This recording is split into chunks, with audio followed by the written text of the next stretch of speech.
doing so. And I think, one of, because I mean, Preller was obviously asked about it on Tuesday, and one of the things that he said is like, hey, the addition of Brian Hoeing is what kind of allowed, like, made that trade possible in their mind. Like, over the last 24 hours, having somebody like that who is controllable, who is versatile, maybe ends up being like kind of a Nick Martinez type.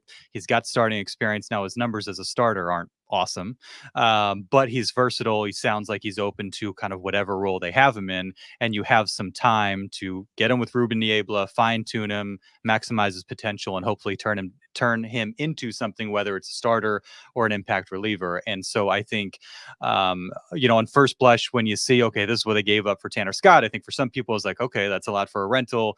When you learn a little bit more about Hoeing and, the longevity there in terms of his, the control in his contract, then I think that eases it a little bit more. And, Preller obviously was, talked about all these things on Tuesday. One thing he said, and it's like, we feel good about the next wave of prospects after the Leskos and the Snellings of the world. And those are guys that we're obviously going to be learning about. And we'll talk to the John Conniffs of the world, and,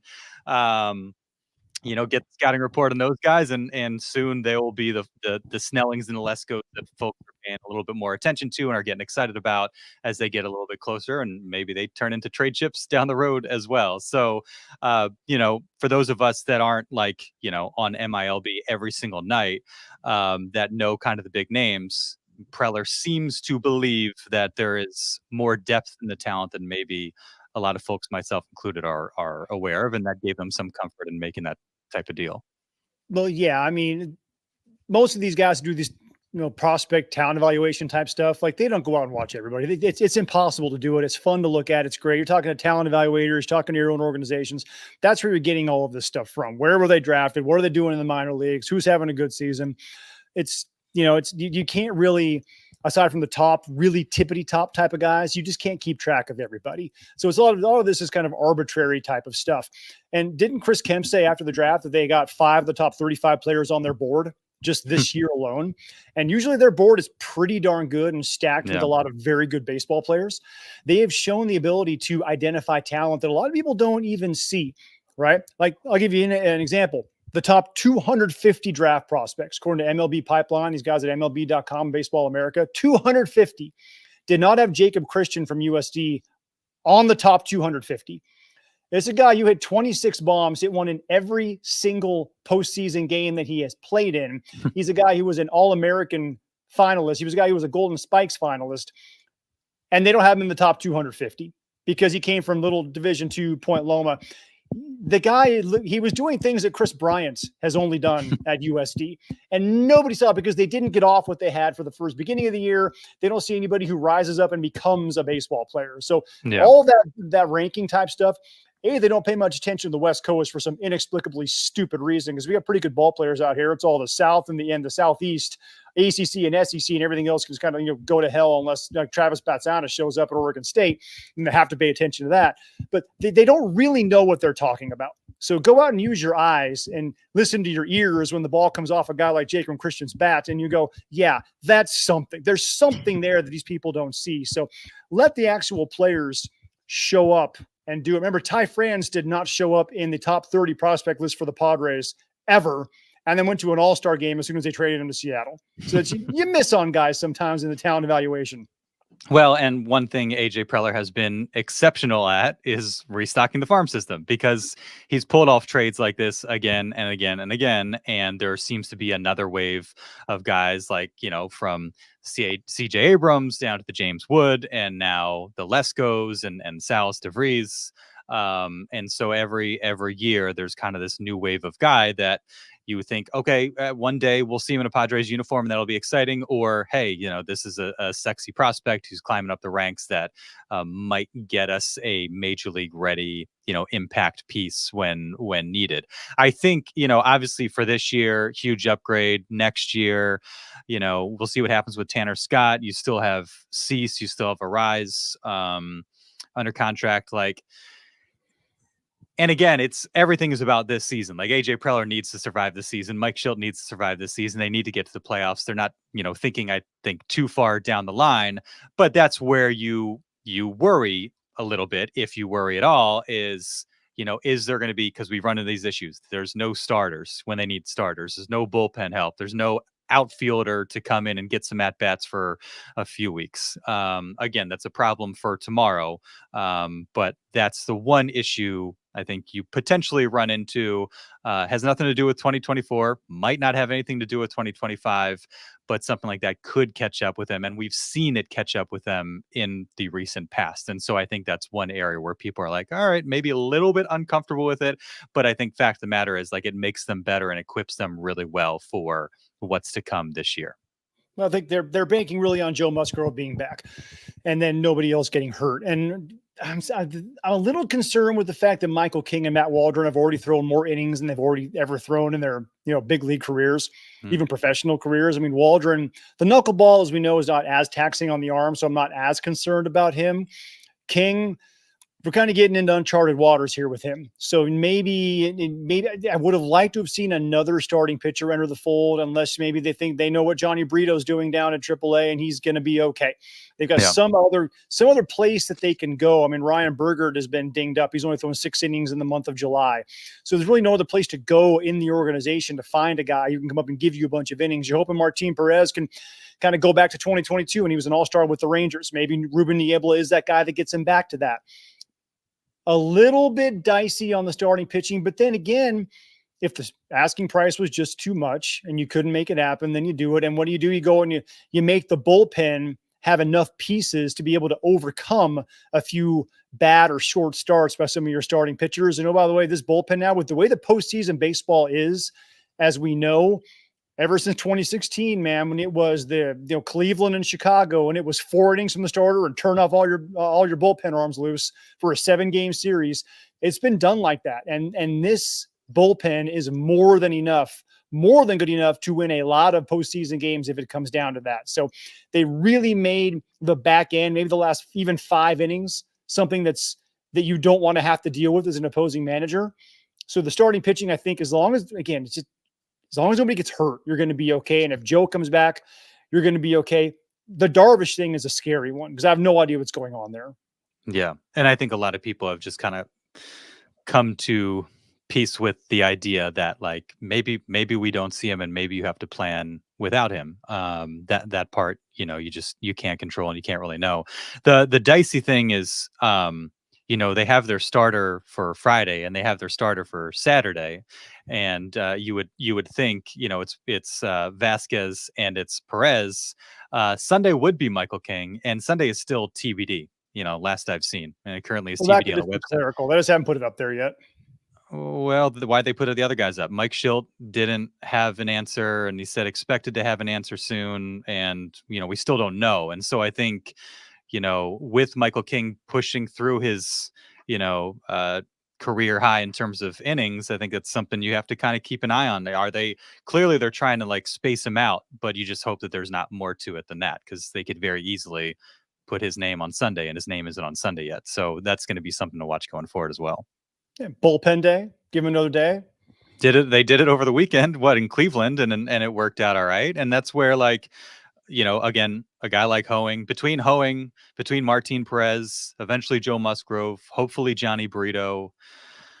Is there another name out there that can step in and give you in between 1 and 4 innings, just to kind of lead things off? And Preller talked about shortening the game because now you have this complement of bullpen arms and some guys that can go multiple innings. And it reminds me a little bit of 2021. Now, it didn't work in 2021, but that was the Scherzer year. They thought they were going to get a starting pitcher. They didn't get a starting pitcher. They got Daniel Hudson. Preller tried to spin it as adding to a strength in the bullpen. And of course, it blew up in their face. And we're seeing Jake Arrieta and Vince Velasquez, and it worked out miserably. This year, hopefully it works out a little bit better. They did get more arms at the deadline on top of Tanner Scott. So you feel a little bit better from, like, the bullpen standpoint. Hudson did not pitch well at all once he got here. But that 5th spot remains, a question mark going forward. But, like, to your point earlier, that's a question to get you through the regular season to the postseason. Once you get to the postseason, if you have the 4 guys that they have now, and hopefully Joe Musgrove, like that should be enough. Should be, yes. If, again, barring injury, that's more than, and with the way that Dylan Cease is throwing the ball right now, that's beyond more than enough. So I know it's going to be interesting. The thing that's weird about this is I keep looking at the standings and go, man, the Padres have been red hot and they are still just a half game up on the Diamondbacks. Mm-hmm. And really, really very few teams have fallen out here. So you hope that this hot streak that they've been on with this string of incredible starts from their starting pitchers can continue at least until somebody else cools off, right? Yeah. Because this is going to be one of those, mad dashes to the finish. And again, if you just get two of your starters go into a funk, now you're in deep trouble. Well, you don't have to worry about winning the wild card if you win the division, Derek. Well, can we stop with the division crap, please? 4.5 games. I said, no, you're not catching the Dodgers. You're just not. It's 4.5 games. Yeah, again, he's not okay. They're not winning the division this year. Kershaw's a shell of himself. They don't have They just much got Jack pitching. Flaherty.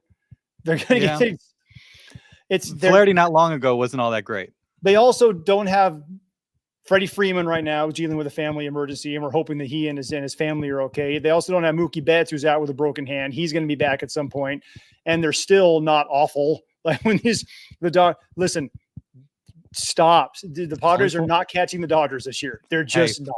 4.5 games in August. We're allowed to hope, Derek. We're allowed to get excited about it. We're not usually like in striking distance at this stage in the season. Padres are hot. They're playing well. They've been good for like 2 months now. You got to believe, Derek. Come on, get your rally cap on. You're wearing a Padres hat. Let's go. Yeah, I'm also wearing a Jurassic World shirt. I'm not rooting for the dinosaurs. It's just stop. It's it's not going to happen this year. But you know what, Fernando? Yeah, exactly. He's got to go and use my Star Wars love against me, because that's something I always tell people. Never tell me the odds. I'm not going to tell you the odds. That's a great line, Fernando, and damn you for doing that to me. But I'm not going to tell you the odds. I'm going to tell you the realities. And the reality is they're not catching the Dodgers this year. 4.5 games. I'm choosing to believe that it's possible. I'm not saying it's going to happen, but I'm choosing to believe it's possible. They were 10 games back in like a month and a half ago. So they've made up a bunch of ground in short time. Okay, 5.5 games in a month and a half. Dodgers, yeah. I mean, look, we've seen this in baseball history. You got 2 months left in the season. There's plenty of time. And this is a team that, Padres have beat them when they've had their full big 3 or big 4, if you want to throw in Will Smith. And there's not a ton of depth to the lineup. They've got holes in the roster. Like, if ever it's gettable, Ohtani, for whatever reason, not good against the Padres. And again, that's not going to be enough to make up the 4.5 games because, season series is already won by the Padres. Most of those games are in the rear view. So it's going to be primarily what happens elsewhere. But you get one more series in LA at Dodger Stadium, 3 games, right? 3 games. So yeah, there you go. You can make up a little bit of ground there. They've won series at Dodger Stadium with them at, full strength. So the way the Padres have been playing lately, going, hey, just last week I said 7-4 through this first stretch. You said, no way that's happening. 9-2. So crazy things can happen. This is true. And now what are they going to do against the Rockies? That was the other half of my prediction, is that's going to flip once they're playing bad teams. Now, if that doesn't happen, like, again, this is a stretch where they should feast, but we've talked about that before and it hasn't quite panned out. It should. Exactly. But listen, it's okay. You're right. It is right now, mathematically speaking, it is possible to win the division. At least something the White Sox cannot say. So right. Something the Rockies can't say. But let's deal in at least a little bit of reality here. The Dodgers are not going to continue to scuffle. They're going to get their pieces back. I cannot see it. Now, believe me, I hope I'm wrong. I hope if they win the division, you cue this up and you show people, hey, Derek, you should have believed. You should have believed. You should have been, leaned into your homerism and just let it happen. And I will say, you know what? Damn it, this is the happiest I've ever been being wrong before. So, but I don't foresee that transpiring. Yeah, 11-13, the Dodgers are so far this month. I I don't know. We'll see. It's nice that it's at least a conversation that we can have, even if you say, heck no, it's not happening. Like, it's something to at least talk about. And I didn't expect them to be in this position, especially when they were 10 games out. Like I said, a month and a half ago, I thought at that point, okay, you're staring directly at the wild card standings, and that could end up being what it is. But you do make it, you do make a good point in that, as well as they have played 9-1 in their last 10. Was it 9-2 since the All-Star break? Despite all that, it is still, there's more separation. You got the Pirates 2.5 games back.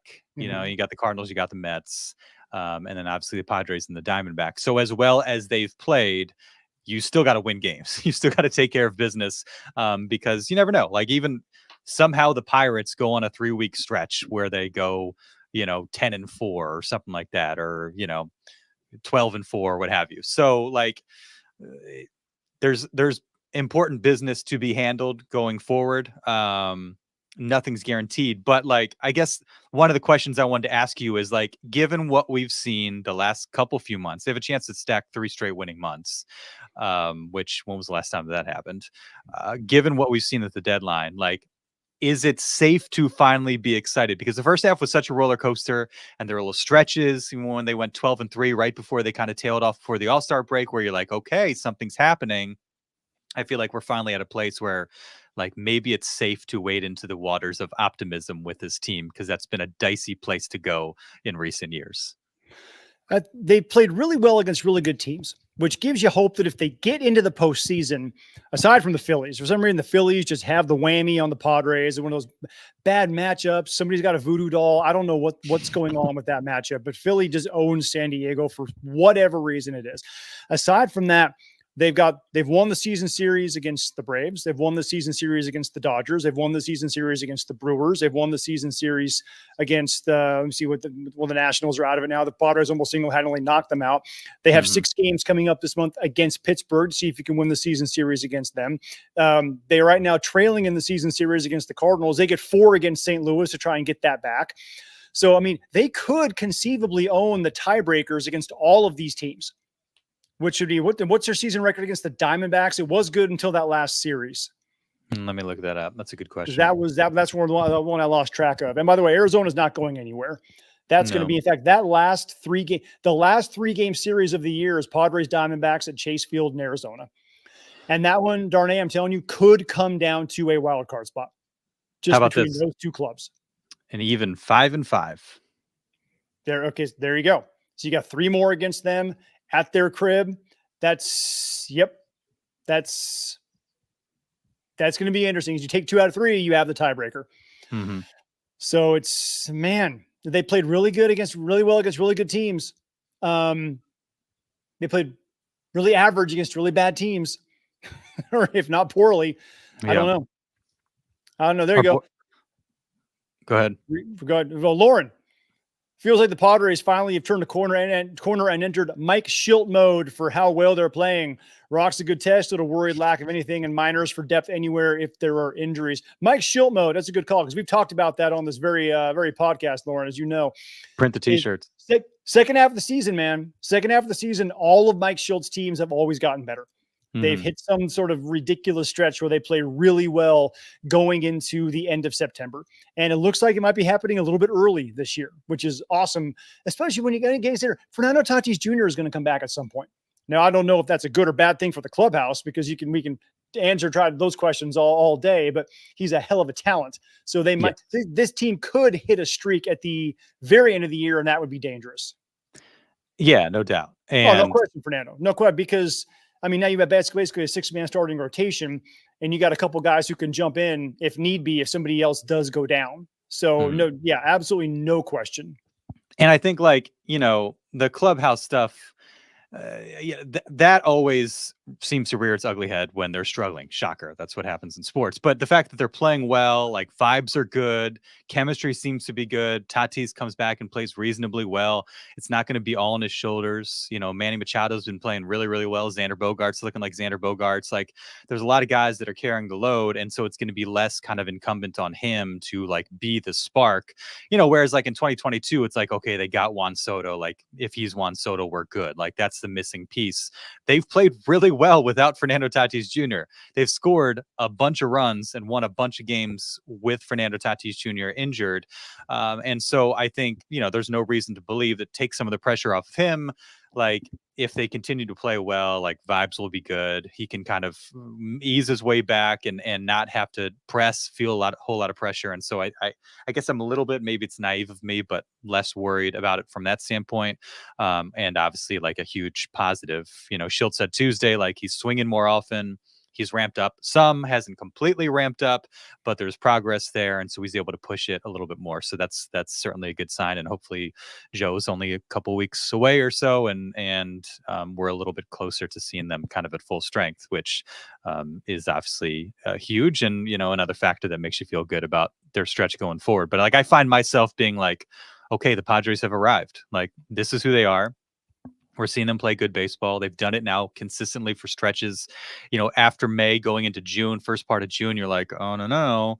But then finish strong. And really since like the first week or two of June, they've been a really, really good baseball team with the exception of that stretch, you know, at the end of the first half. And so there's enough of that to make me think, okay, maybe this is who they are. And the early season where like they're pitching but not hitting, vice versa. Bullpen is a mess. You know, offensively, they've got more guys going. The guys that are healthy on the mound, starters have been really, really good. And now you have this like lights out bullpen that if you're in a close game or if they have a 1 or 2 run lead after 6 innings, you're like, well, good luck to you in the other dugout.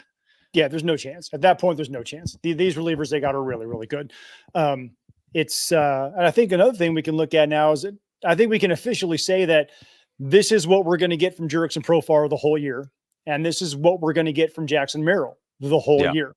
These guys have, I mean, it's more than a 100-game sample now. Like if you're going to hit the skids, as they say, it would have happened by this point. So I think these are the guys they are, you know, it's a couple of 290 hitters with 20 home run power, 85 RBI power. It's like scored close to 100 runs like these. That's what these guys are. And those are known commodities now, which even 2 months ago, even a month ago, we're still kind of saying, it was a great first half. You know, are they going to fall back down to earth? Did they fly too close to the sun and the wax is going to melt? Like what's happening here? And now I think they're just, one's a really good ball player who came into his own a little bit later than we would have hoped. Another one's a really good ball player who came into his own a heck of a lot earlier than we could have dreamed. So it's, you got a couple of dudes who are now, this is what they are, and they're kind of known commodities, which all of a sudden makes the outfield look a whole lot better. Like we were remember doing this podcast at the start of the year, we were terrified what the outfield was going to look like. And now we're like, there are 3 all-stars in the Padres outfield and one of them's hurt. Yeah. It's ridiculous how quickly fortunes can change. And hey, Bryce Johnson, a couple knocks, you know, on Wednesday against the Dodgers, and Peralta's had some big moments. But how about this from Jackson Merrill against the Dodgers? 400 average, 417 on base, 543 slug for a 960 OPS. So very early in his career, and obviously has the game tying home run on Tuesday, the go ahead RBI at Dodger Stadium in his first series at Dodger Stadium of his career. So he's had the big moments, and you know, he's shown a ton of moxie and confidence and comfort in those big time spots. But early on, being a Dodger killer, Jackson Merrill, it's like, how much do you love that? He just feels like a guy who's wired for the big moment, right? I mean, look, go back to the sweep of the A's. It's a day game at Petco Park. Here comes Mason Miller, and here comes Jackson Merrill, and any other rookie on the planet would have been like 103. I know 103 is coming. I swear to you, I got to get ready for 103, and they're gonna have that adrenaline's gonna be pumping. They're gonna be going crazy. And what does he do? He gets a slider, right? Because Miller was saying, all right, I know this guy's he's a rookie. He's ramped up for the heat. You know, I'll try to get ahead of him with a slider. And Merrill just drops the bat hit on him and hits a walk-off homer. the fact he was able to do that and not let his adrenaline take over gearing up for 103 tells me everything I need to know about Jackson Merrill when it comes to big moments. That guy lives in the moment because he loves being in the moment. Yeah. Yeah, and there's no fear. Even going back to like talking about home run off Zach Gallen, he's like, I feel like I should win those at bats. Like no matter how good they are, no matter what the situation is. And even when he was going for the cycle, like he told Victor Rodriguez, he's like, I just told him I'm gonna get a base hit. I'm gonna swing for a single. You know what I mean? Little liner. You know, just like having such this mentality when you need a home run to complete the cycle. He's like, I know that that's not the approach. At least in his mind, reading between the lines, like he knows that that's not the approach that's going to get the job done. The approach that's going to get the job done for him is him just making solid contact, hit a liner, bat to ball, keep it simple. And that approach has been money for him. And he's been incredible in these games. And obviously Tuesday, big moment, Donovan Solano with a walk-off. Then Wednesday, they just kind of blow the doors off him. Luis Campusano's done some really good things of late after going through a lull and missing some time, like another really, really encouraging sign. And again, it's just like contributions up and down the line. Jerks and Profar driving in a run, Xander Bogaerts making things happen, Manny being Manny, obviously 2 homers. Kyle Higashioka turning into Tuesday. Johnny Bench. Yeah. Who knew? It's unbelievable. 3DC, back to the bullpen. Derek, do you think Jason Adam will be good? Yeah. Well, I mean, the snarky answer is Jason Adam is good. He's good. Very, very good. I know what you're saying. And that's actually a really good question is yes, he's going to be a great addition to this bullpen.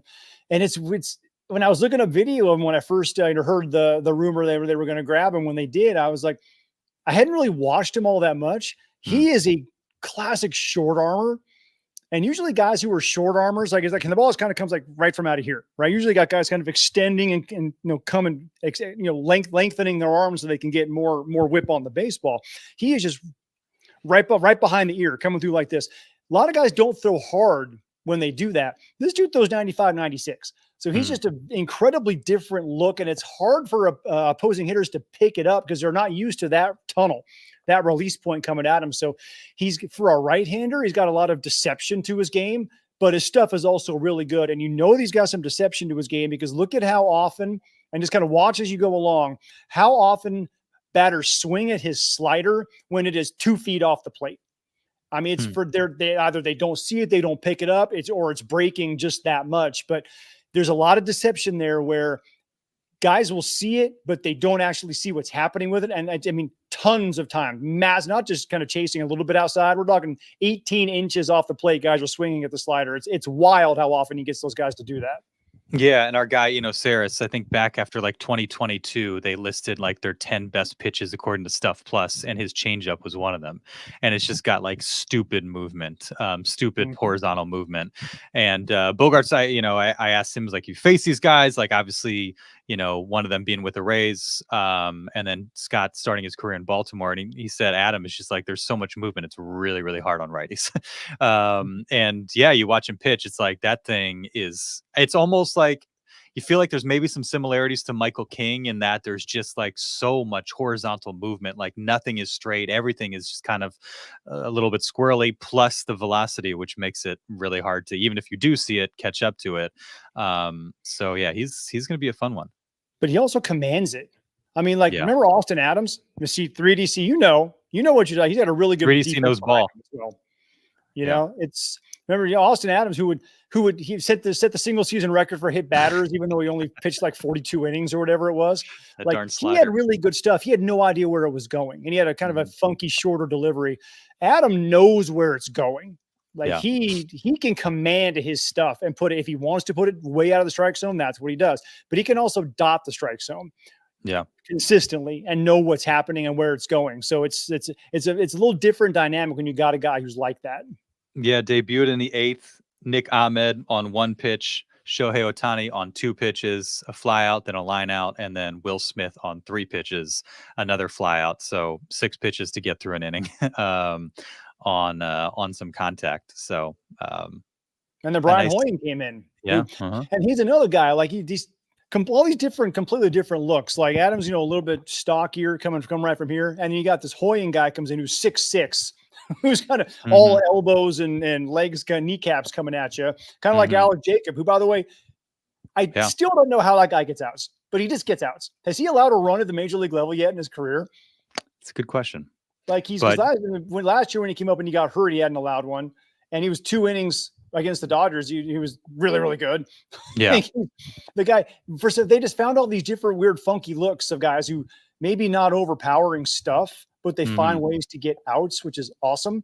And then Hoying, I mean, he's got some good stuff, but he's coming up over the top from way up here, and it's moving. Like he get that whatever. I don't know if it's a sinker or a 2-seam, whatever it is. I haven't looked at his baseball savant page yet or talked to him about it, but it's got a lot of movement. He's running it down and keeping it down in the strike zone. And when you got that much downward plane, when you're 6'6" and keeping it down, it's very difficult for hitters to elevate that kind of a pitch. So he's going to be really, really good. And then here comes, like I said, Tanner Scott, who was just like, it's crazy. It's crazy. It's so difficult to square his stuff up.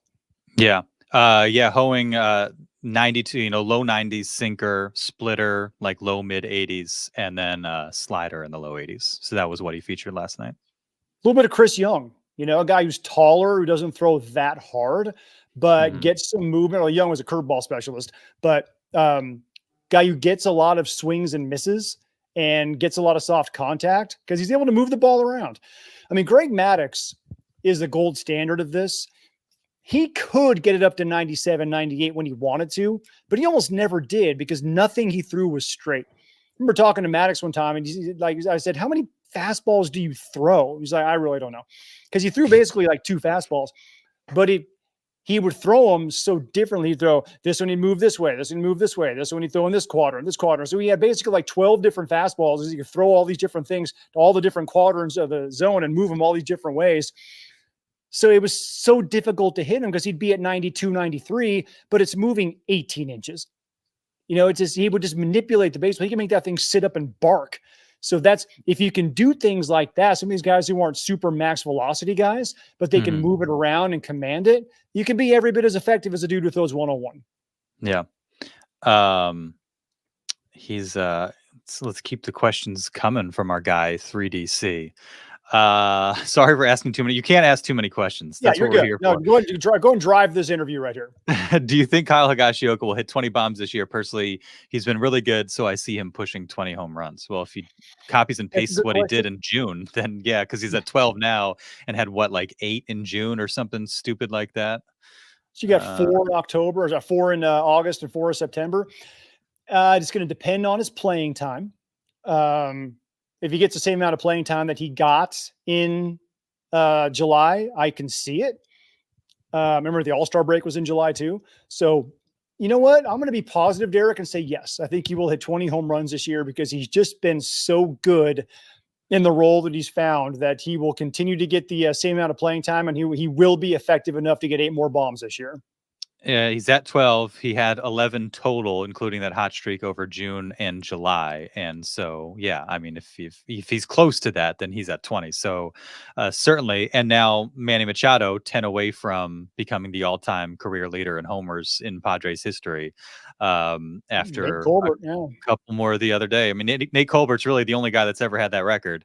And now Manny Machado. And like, if you look at the list of like all-time home run, career leaders team by team, what is it, 160, 163, it's a fairly modest number. But you still have to have, a number of years, and Manny Machado has been consistent getting his 30 bombs. And, even if it is a modest number, I think it's a pretty impressive and a cool thing, and nice to have a new name at the top of the list. Push that even further. Push it further for Fernando Tatis Jr. You would think, presumably, maybe Jackson Merrill down the line. Who knows? But that's exciting because there's a stretch of time where I think he needed 26 this year to get it done. A little bit slow. Power came in a surge there. Then it backed off a little bit. Now he's hit a few more in the last week or two. And you're like, yeah, 10, 2 months, like 5 a month for Manny Machado. Like that's nothing. Yeah, he was hot going to the All-Star break, and I think that 4 days off kind of took the timing away a little bit, and it took him about 4 days to get it back because man, he's just that good at baseball. Yep. So I mean, kind of another cool thing to watch as we enter the last couple months, and it's exciting times. I've something I've thought is like, because we kind of gave Mike Shildt a bit of a hard time, like, with the way he was dealing with kind of some of the ups and downs and being a little bit snippy and this sort of thing. And I think a lot of us on the outside are like, well, if you've watched this team, you've known why there's some concern. Like, because of what's happened in recent years. Like 2019, obviously it's like they were still building. Then you have 2020 and it's like, oh my gosh, they've arrived. They're here. They make the playoffs. Then they add pitching going into 2021. You're like, okay, I feel good about this team. And then they kind of completely tank. 2022, a tough year, then they finished strong. 2023 was what it was. And so, going back to like the question I want to ask you earlier, like, is it safe? Mike Shildt didn't seem to like understand why we would hesitate to be like, yes, all in, we feel good. It's like, well, what this team has been through and what fans have been through, like, that's why, given what they're doing now after a bit of a roller coaster start, if they continue this trend, like Shildt and this team could kind of rewrite a little bit how we process the season, because we've gone into it with that kind of skepticism. Like, I don't know if it's safe to feel good about this team because we've seen it happen before. When they scuffle a little bit like they did this year, then click it into gear and be like, okay, they've arrived, they're here, they're a playoff team. If they do anything close to 2022, then we'll go into 2025 and being like, okay, yes, I think it's safe. And there might be some ups and downs, but this is a manager and this is the team that's shown its ability to like get it on gear and hit its stride when it needs to. Yeah, it's a very different feeling. And I know it's hard to erase 55 years. Really, because that's all we've known, right? That's literally all we know. But it's like when you're in a relationship for a long time and you try and make changes and it's hard because personality quirks and you kind of have stuff ingrained. But as you go over time, you do in fact make changes. It's hard for your partner that has seen you act a certain way for a long time to really see and accept that these changes are actually taking root. Yeah. Right. So it's kind of like that, where it's like, when do we truly believe that this is different? And we can have a little bit of safety and comfort in knowing that things really are different. So it's going to be a very, very difficult thing to wrap our brains around for a while. And right now we probably shouldn't be there. We probably should still have a bunch of hesitancy and skepticism that this is not going to turn out like any other season we've ever seen in the history of the San Diego Padres organization. So this is where I think the cautious optimism comes in. Cautious optimism of the ownership group does things differently. The manager does things differently. The players are different. There's a different vibe. And we're only going to accept that as we see it continue to change day in and day out. And we actually do get those kinds of results. It's going to be a long road for us. It's kind of like a big group therapy session, but this is where he asked me to have some belief in this. This is where I believe, Darnay. I believe that the Padres will get in the playoffs. I believe they're going to have a hot stretch. I believe they'll win a playoff series, maybe 2 playoff series. Us 3DC says hot take, San Diego make the playoffs this year. I don't think that's a hot take at all. I think that's going to happen. And I even say they're going to win at least 1 series because we've seen how they play against really good baseball teams, and do that, they're going to have to stay hot and play good baseball down the stretch. So yeah, this is where I think we can kind of get together with each other and go, you know what? Let's let ourselves be a little more emotionally vulnerable with this organization, because I think good things are coming. Yeah, it seems to be trending that direction. And like, if it continues to do that, Mike Shildt can be like, told you so, you bunch of dummies. You were questioning us. Like, I told you there's nothing to worry about. If things go south, then everybody can look at him probably while he's out the door and we never see him again. Like, this is why we were asking you these questions. And now you're looking for another job. So it's like one of the two things will come to fruition. And right now it's looking very much like the former, where, Shildt will be able to say, like, I told you so. There was a reason why I felt so good. And I was almost like, humorously optimistic about this team, even in spite of what kind of the results were telling us. And I think like, look, if you just look at from like a personality, chemistry, energy, vibe standpoint, like, oh my gosh, what like a world of difference this team has been. And then obviously how that's impacted them, like, or whatever impact that's had on how they've functioned in these close games, in extra innings, so on and so forth, where they've been. There was a loud bang from outside the podcast studio here at NBC7. I'm not sure what Oh, that was was, it? but that made me jump. But yeah, like they've just looked completely different when it's like winning time, and they've looked so much more together. And that's borne good fruit to this point, and I think you feel good from that standpoint. Whereas like last year, when you're like hope they can get on hot streak, hoping they get, and it eventually happened, but it was too late.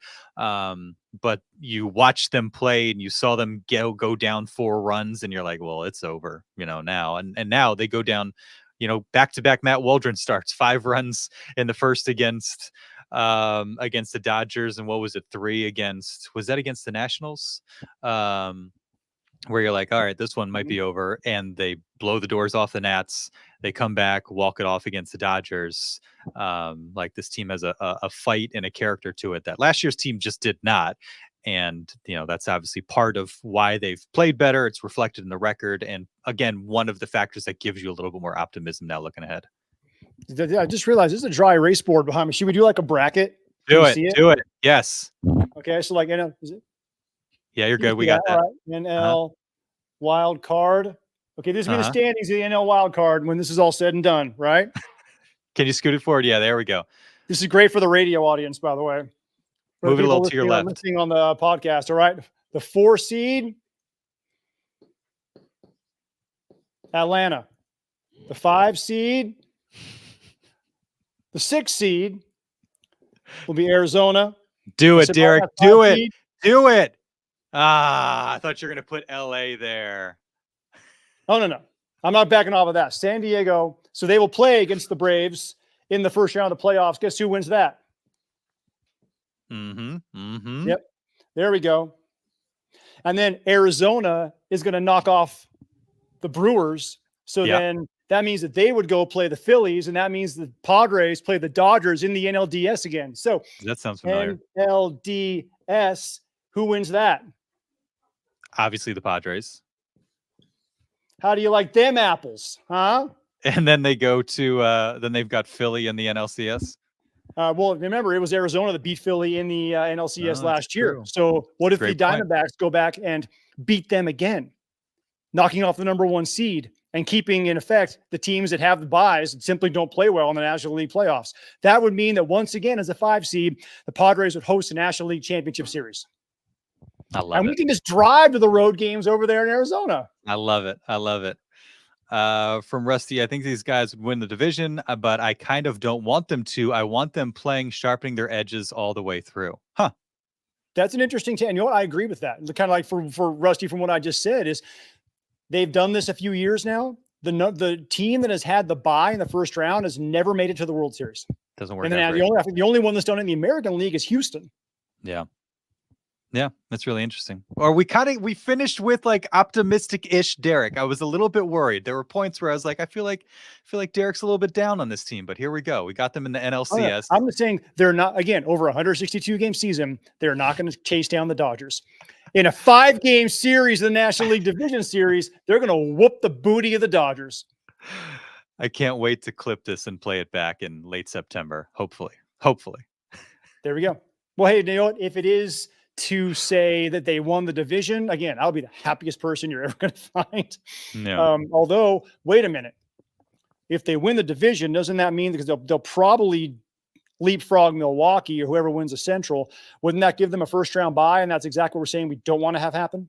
And there's the other side of that. Yeah. So, and that's essentially what Rusty was saying. He's like, I don't want them to win the division. You're better off just. Or win the division as the 3 seed.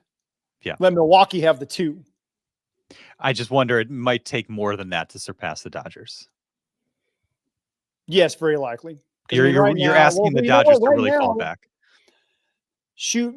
Well, gosh, right now Milwaukee is only a game and a half behind LA for the number 2 seed. No. Who knows? It's interesting. This is weird, but it's like exciting weird. And the fact, again, this is the schedule coming up. You got the Rockies at Pittsburgh, at Miami, at home against Pittsburgh, at Coors Field. So we said it before, and I said I'd never say it again. We can't get into that. We can't get into that Oh, conversation. I got That could be a real full quick. episode. It'd be a full episode with Derek. 3DC, I got a question. What's your Mount Rushmore of MLB stadiums? Petco, Fenway, Wrigley, PNC Park in Pittsburgh. Those are my favorites. They're really, really good. I like the addition of PNC. You got the classics in there. You got Petco, and then I like that. Yeah, PNC is right there with Citizens Bank Park and Camden Yards. Because Citizens Bank Park now is the ballpark, but the atmosphere in that place is like Thunderdome. Like it's incredible atmosphere. Yeah. And then Camden Yards is just like, it was the first kind of the retro ballparks to come back. You got Boog's Barbecue out there. Like it feels like a cool old school baseball stadium. Yeah. Yeah. I went to some $5 college nights at Camden Yards back in my Towson University days. Good hot dogs at Camden Yards as well. Yes, well, we'll see. We will see PNC Park next week. I mean, first things first, you got the Rockies coming to Petco this weekend, then Pirates on the road, and we will discuss whatever goes down over the course of the next week on the next edition of the On Friar podcast. And Derek will make sure to bring the whiteboard with him for that one too. Are we going to see Skeens twice? I saw somebody line this up that they might miss Skeens. That I don't know. Because that'd be good to miss Skeens twice. Yeah, there's a chance that they get limited Skeens.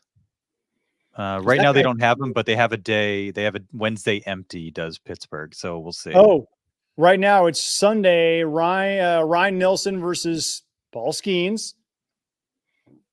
There you go. And then Padres start there. Yeah, the Padres start there on Tuesday. So if he does throw on Sunday, they don't push him back a game. Yeah. They have an off day after that. So if they want to give him a little time, that would be a good time for them to do that. Then there's a series in between. He probably pitches in the series in between, and then they miss him again. Okay, I'm going to tell you right now. If they miss Paul Skeens twice, then the baseball gods have shined upon the Padres, and they will go to the NLCS at least. And Rusty will be correct. You can see the Dodgers coughing it up to the Padres. Whether or not that's a good thing. It's possible, Derek. It's possible. All I know is we're going to the postseason. See you guys next week.